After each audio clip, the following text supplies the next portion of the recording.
What's up guys, Lvladen here, and today I'm coming at you with a video on the 11.1 PTR. I'm going to show off one of the burstier builds that we have going into the next patch. Now, I know I've covered a lot of negativity along the lines of, removal of PvP talents and just unchanging with some of our abilities here. But I do want to highlight the changes that we're actually getting in the upcoming patch. And after the bug fix to Blessing of Dawn finally went through, our Hammer of Light now hits as hard as it does on live realms. So there are no more bugs for of Blessing of Dawn, and Hammer of Light interactions. That's pretty cool. We can actually now test out some Templar abilities here. Now, there was a 30% nerf put on Empyrean Hammers, so that's not Hammer of Lights, that is the Shake the Heavens and the Higher Calling, Hammerfall, Empyrean Hammers that fall. That was doing a lot of damage. However, now that, now that they're nerfed, they're also going to prioritize player targets, and everything else that Red gets is buffed by 5%. To compensate the decrease in Empyrean Hammer damage. I do think this is going to be a net gain overall in PvP, but it remains to be truly play tested. Now, where this really comes into play is with the rework to Divine Hammer. So now Divine Hammer is a 1 minute cooldown, costs 3 holy power, and it spins, does a bunch of damage. Its single target is pretty okay if you have high uptime, and its cleave is very significant. However, the big highlight with Divine Hammer is that every time it deals a tick of damage, it drops 1 Empyrean Hammer. And now that Empyrean Hammer prioritizes players over pets and minions, Empyrean Hammer actually is going to do something in PvP, which is fantastic. That means that Divine Hammer definitely has a place within the Templar PvP talent tree right here. And I'm going to change up the build a little bit to show you guys what the burst rotation looks like in combination with the new Undisputed Ruling and Divine Auxiliary. So my thought behind this build here is I'm going to play, the main changes in the build are Holy Blade, Divine Hammer, and Divine Auxiliary rather than Zealot's Fervor and Improved Blade of Justice. And what I'm going to do here is I'm going to drop a Blade of Justice to get a Holy Flames on the target here. Then I'm going to Wake of Ashes into a Divine Hammer. That's going to put me at 2 holy power and get my my Divine Hammer spinning. Then I'm going to push the newly buffed Final Reckoning with Divine Auxiliary to put me at 5 holy power. Then I'm going to send the Hammer of Light, which is going to give us a higher than normal.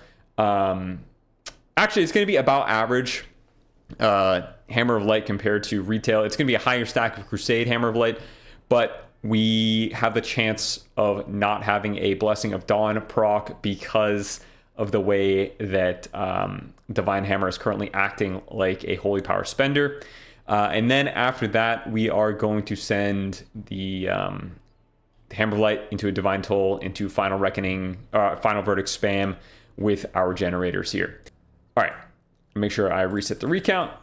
We're gonna Blade of Justice, Wake of Ashes, Divine Hammer, Final Reckoning, Hammer of Light, Divine Toll, Hammer of Wrath, Final Verdict, Judgment, Final Verdict, Hammer of Wrath, Final Verdict, Blade of Justice, Final Verdict, Hammer of Wrath, Final Verdict, Judgment, Final Verdict, Hammer of Light, Hammer of Wrath, Final Verdict, Hammer of Wrath, Blade of Justice.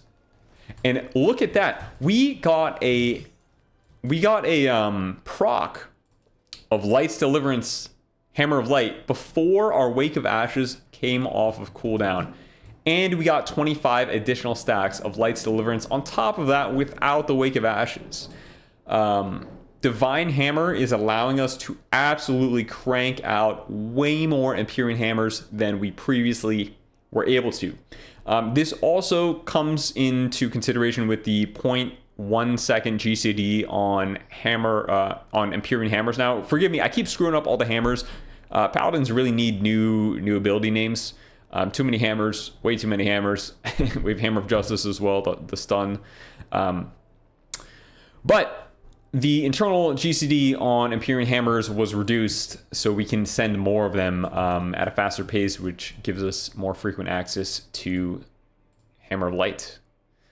So absolutely wild that we can get a fully stacked Hammer of Light before Wake of Ashes comes off cooldown now, as long as we are getting uptime on our Hammer, on our Divine Hammer. It's crazy. All right, I'm going to run through the rotation one more time here.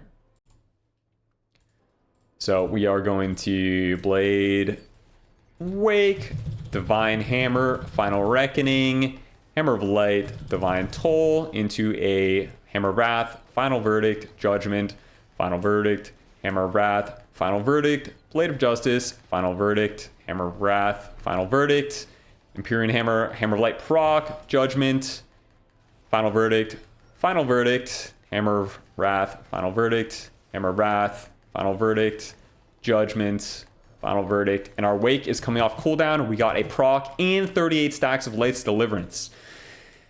Whew. I mean, we started at like what, 25 before or something around there, but we would have cleared like another Hammer of Light almost instantaneously after pressing that next Wake of Ashes. It would have been up so fast to get another double Hammer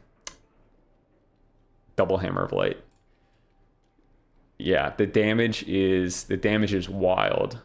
And I'm just thinking that now that like if we're able to prioritize the Empyrean Hammers on players, like if this isn't bugged, and honestly guys, I can't tell if this is bugged or not because I haven't been able to test in skirmishes or BGs. They just haven't been popping.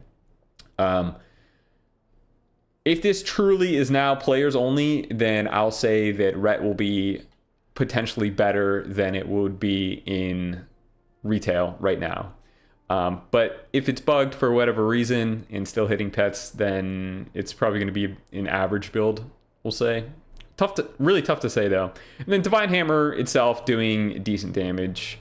I mean, this was all single target, so think about it if we have like AoE uptime with Divine Hammer. Let's just take a look and hit 3 targets real quick. I'll show you what it looks like. I'm going to reset my recount. So we're going to do the same thing. Blade, Wake, Divine Hammer, Final Reckoning, Hammer of Light, Divine Toll, Final Verdict, Hammer of Wrath, Final Verdict, Empyrean Hammer Light proc, Final Verdict, Hammer of Wrath, Final Verdict, Final Verdict, Judgment, Final Verdict, Blade of Justice, Final Verdict, Hammer of Wrath, Final Verdict, Blade of Justice, Judgment, so on and so forth. We got another proc before Wake. Oh my god, we got 2 procs. We got another Hammer Light. That's wild. So 1 Divine Hammer on 3 targets did 7.5 or 7.6 million. And keep in mind, it's also dropping Empyrean Hammers. So it's really doing more than the 7.57 million we see right here. Definitely juicy damage. More than 2 Wake of Ashes. That's a lot. That's a lot of damage. And then Final Verdict all the way down at number 6 right here in the AoE rotation, even though I was spamming it so much. Yeah, things are looking up right now, I think. This build feels very good. I just hope that it's not a bug that that Divine Hammer here is not dropping the Empyrean hammers. Like, if that's a bug, then this build dies, I think. Which would be very sad because it's very fun. But if for whatever reason this build does die and they nerf the interaction between Divine Hammer and Empyrean Hammers, and keep in mind, it's not dropping them on an AoE scale, it's dropping them once per tick of damage. Then I would likely go back to double Zealot's Fervor with Templar, and then we'd take it from there. I mean, maybe Divine Auxiliary is still decent. We'll see. All right, if you guys enjoyed this video, the sneak peek into the upcoming damage changes for Templar, drop me a thumbs up, and I'll see you all next video. Peace.